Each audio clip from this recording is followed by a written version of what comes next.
Hello friends, welcome back to study with Gyan Prakash. रोज रात को 8 बजे आपको UP triple S C PT और वीडियो के लिए एक मॉक टेस्ट मिला करेगा।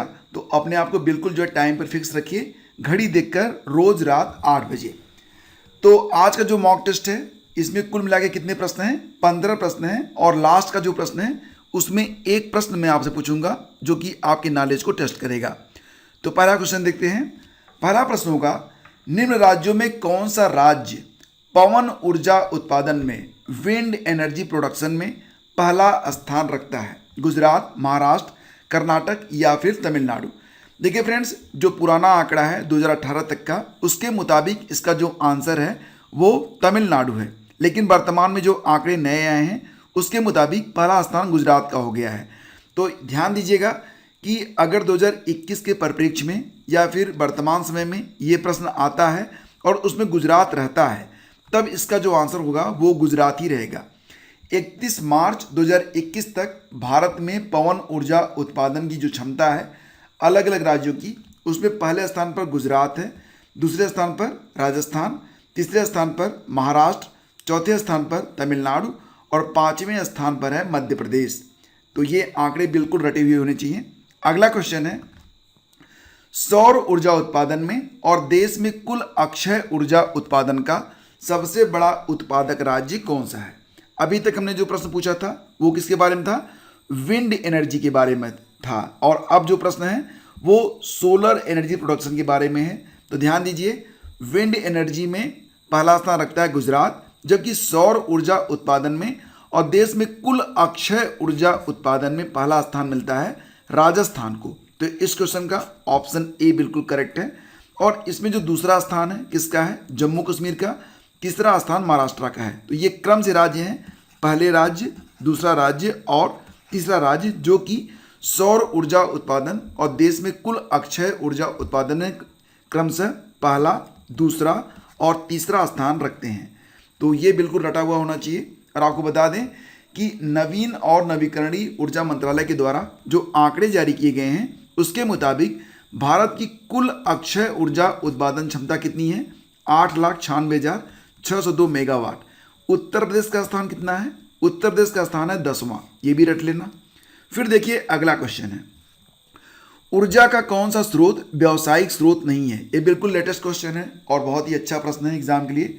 ऊर्जा का कौन सा स्रोत व्यावसायिक नहीं है, यानी कि ये कमर्शियल सोर्स नहीं होता है? पेट्रोलियम है, परमाणु ऊर्जा है, प्राकृतिक गैस भी है।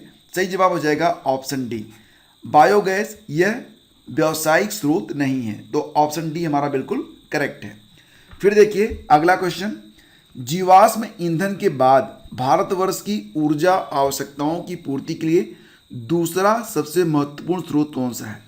जीवाश्म ईंधन में कौन कौन सा आता है? जीवाश्म ईंधन जैसे कि कोयला हो गया, पेट्रोलियम हो गया, ये सारे ईंधन जीवाश्म ईंधन होते हैं।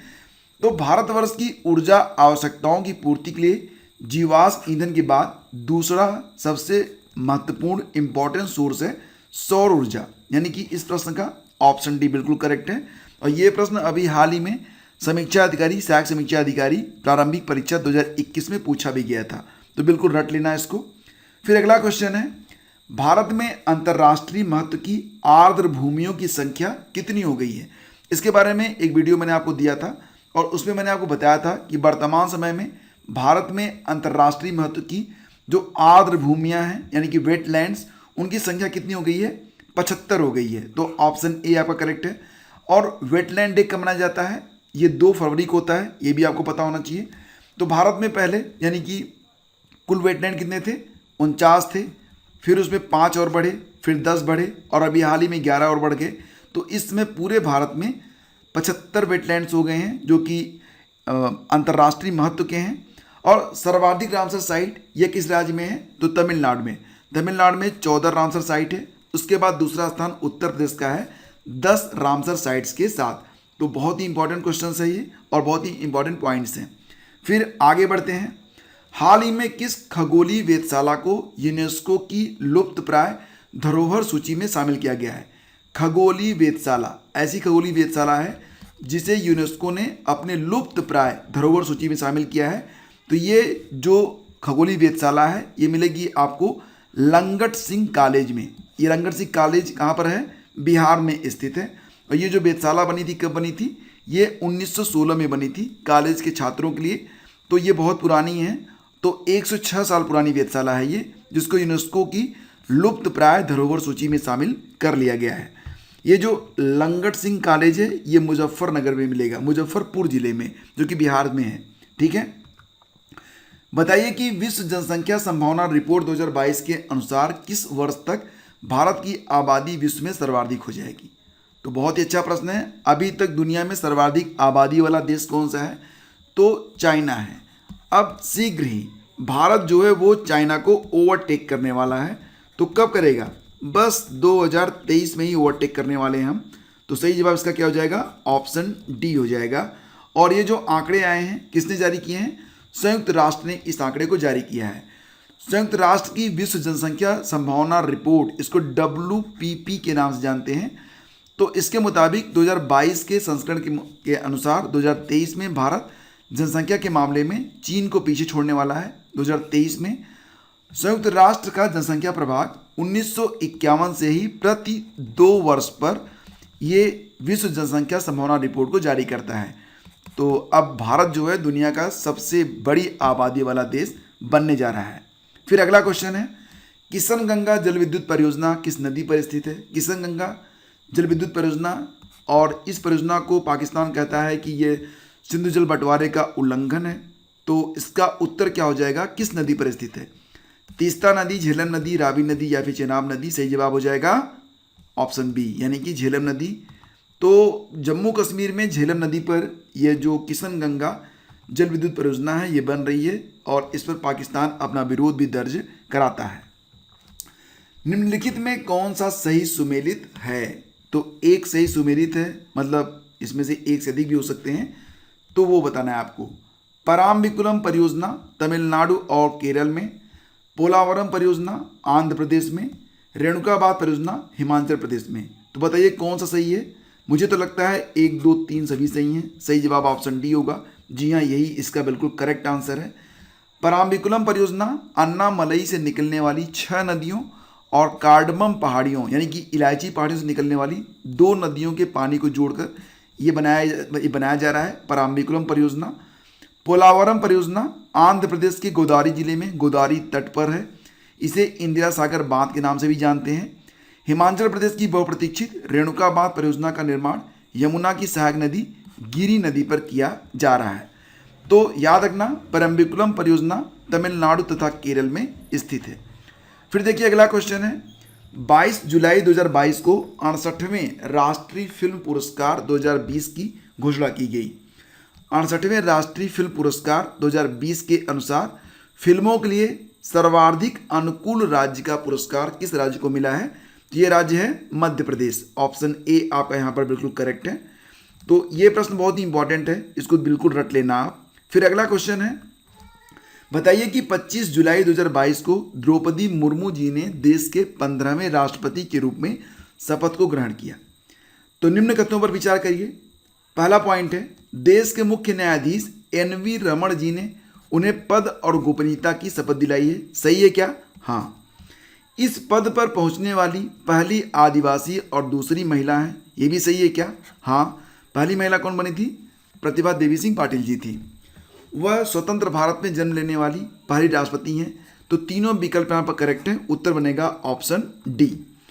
तो बिल्कुल याद रखना, द्रौपदी मुर्मू जी का जन्म हुआ था स्वतंत्र भारत में 20 जून 1958 मयूरभंज ओडिशा में।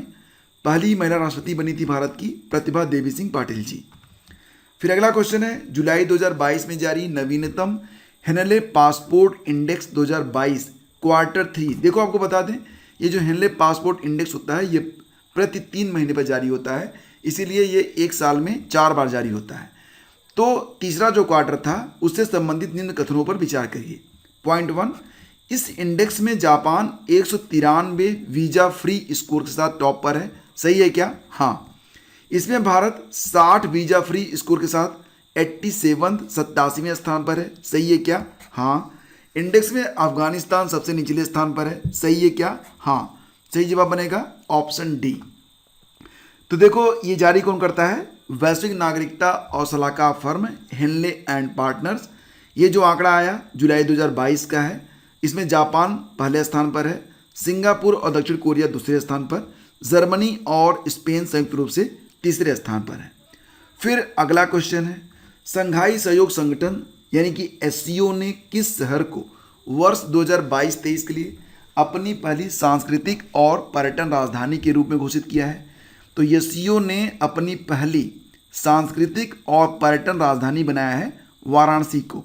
ऑप्शन सी आपका बिल्कुल करेक्ट है और प्रश्न बहुत ही इंपॉर्टेंट है। 15 जुलाई 2022 को एससीओ के द्वारा यह घोषणा की गई थी। 14वां क्वेश्चन है, नेपाल की संसद ने नागरिकता संशोधन विधेयक 2022 के द्वारा किस अधिनियम में संशोधन किया है? तो नेपाल की संसद ने नागरिकता संशोधन विधेयक 2022 के द्वारा जो संशोधन था 2006 वाला नागरिकता अधिनियम, उसी में संशोधन किया है। तो ऑप्शन बी करेक्ट है इसका।